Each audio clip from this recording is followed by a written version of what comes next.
할렐루야. 오늘 오후 예배겸 교사 감사 예배에 나오신 우리 성도님들 환영하고 축복합니다. 옆 사람과 인사하겠습니다. 반갑습니다. 은혜 많이 받으세요.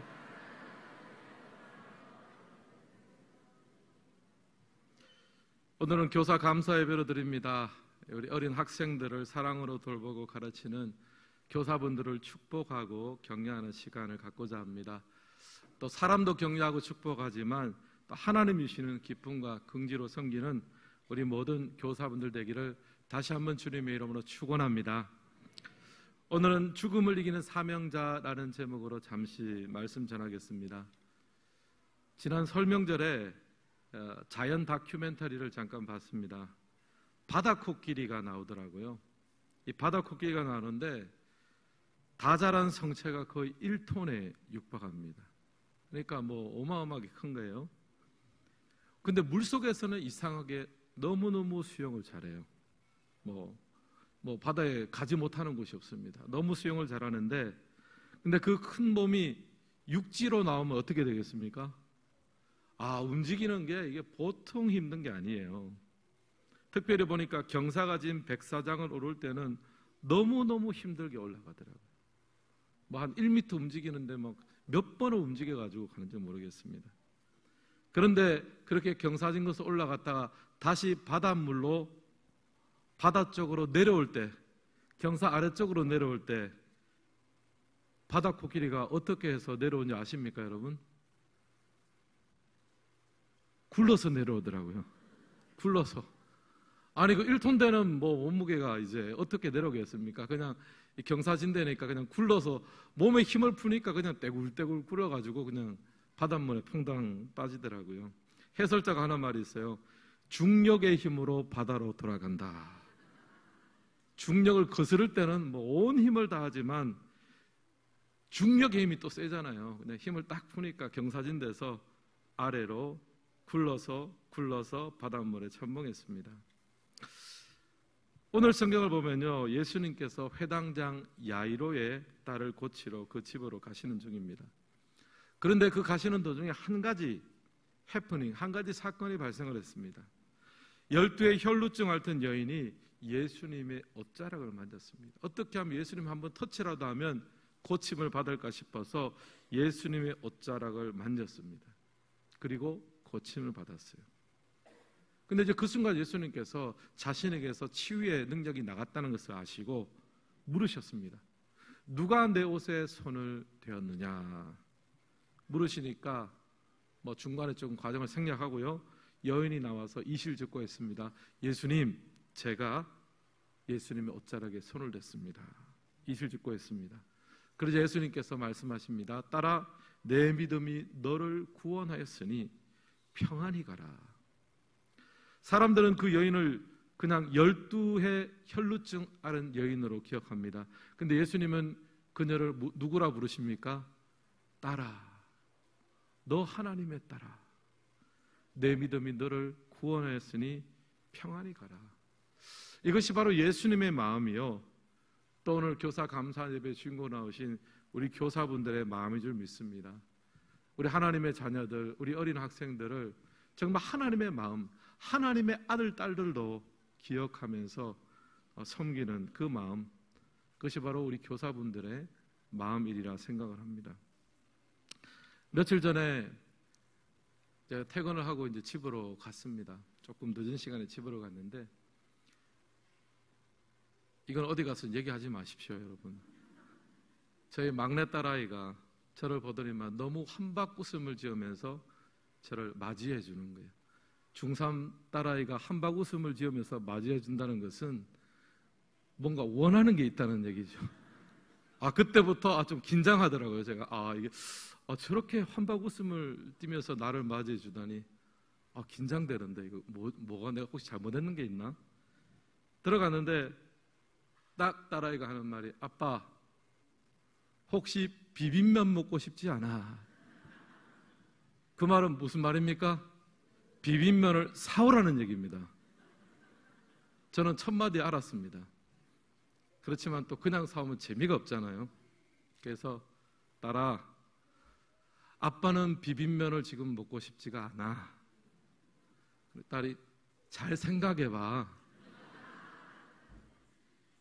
그 말 하니까 이제 제가 벌써 사주고 싶은 마음이 막 한 50% 60% 올라갔습니다.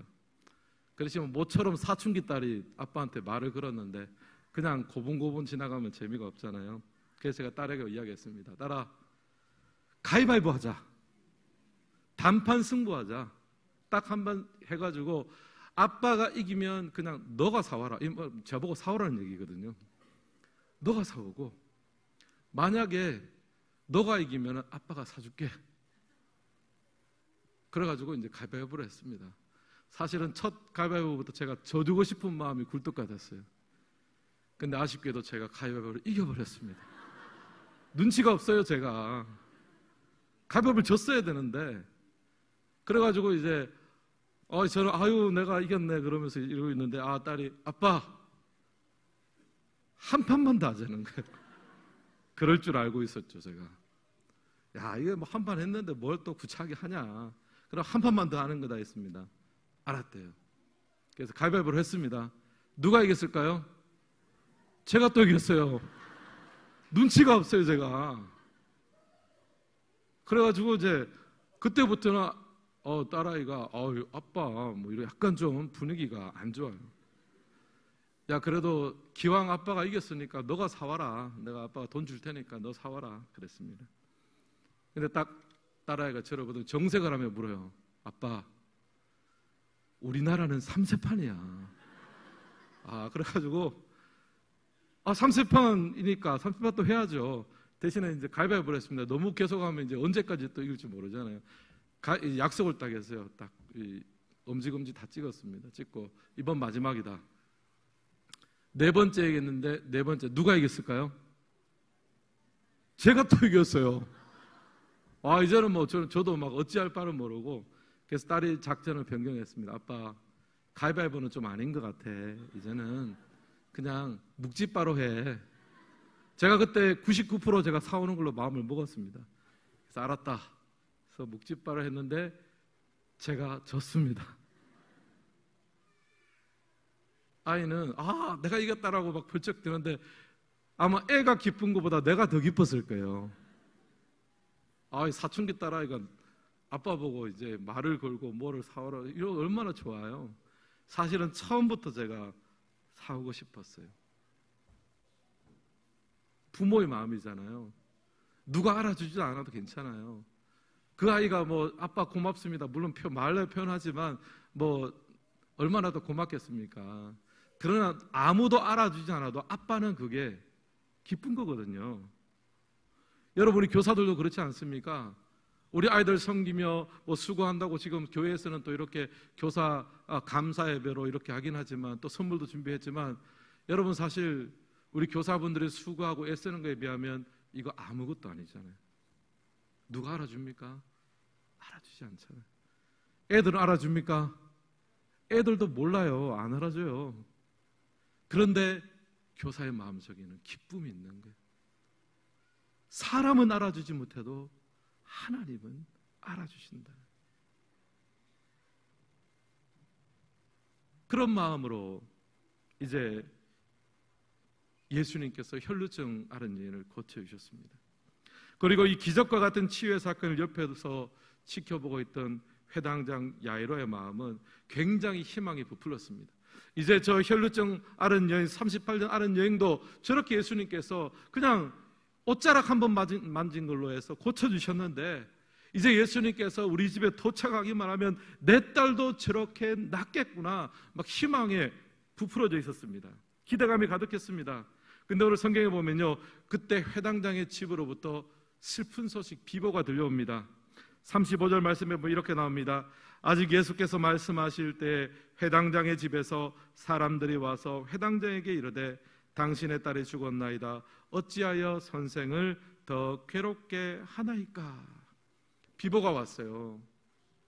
회당장의 딸이 벌써 죽었다는 거예요. 이제는 심장이 멎었으니까 장례식을 준비해야 된다. 더 이상 선생님, 예수 선생님을 괴롭게 하지 마십시오.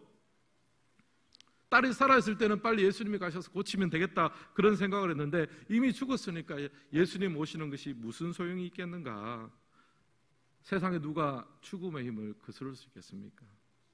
예수님 놓아드리고 장례 준비나 하십시다. 이 소식이 들려왔어요.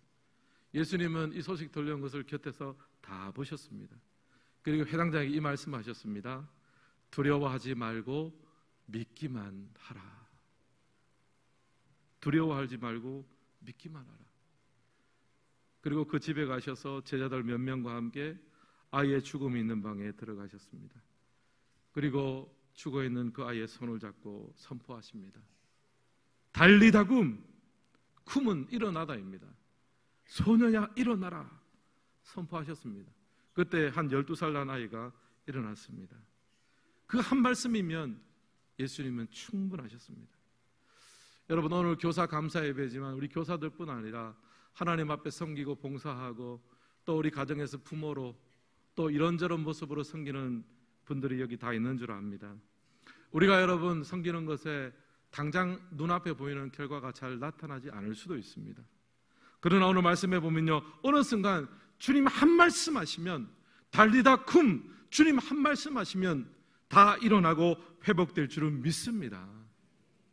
우리가 변화시킬 수는 없는 거예요. 우리가 살려낼 수는 없습니다. 그러나 달리다 굼 주님의 말씀이 어느 순간 한번 들려지면 생명이 소생하고 하나님의 능력이 나타나고 온전한 은혜의 역사가 일어나게 될 줄을 믿습니다. 그러므로 이 교사의 자리, 또 섬기는 자리는 가장 힘든 자리이지만 가장 보람 있는 자리입니다. 달리다 굼, 여러분이 섬기는 그 자리에서 아이들의 생명이 살아나고 비전이 살아나고 하나님의 온전한 역사가 아이들의 삶 가운데 회복되고 살아나게 될 줄을 믿습니다.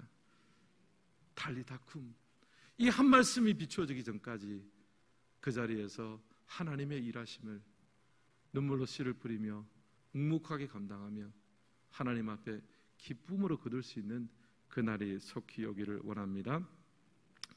이거 같이 한번 해보고 마쳤으면 좋겠습니다. 달리다 쿰 했잖아요. 소녀야 일어나잖아요. 그럼 제가 여기서 주일학교요 하면 여러분이 쿰 하시는 거예요. 또 우리 학생들이요 하면 쿰 하시는 겁니다.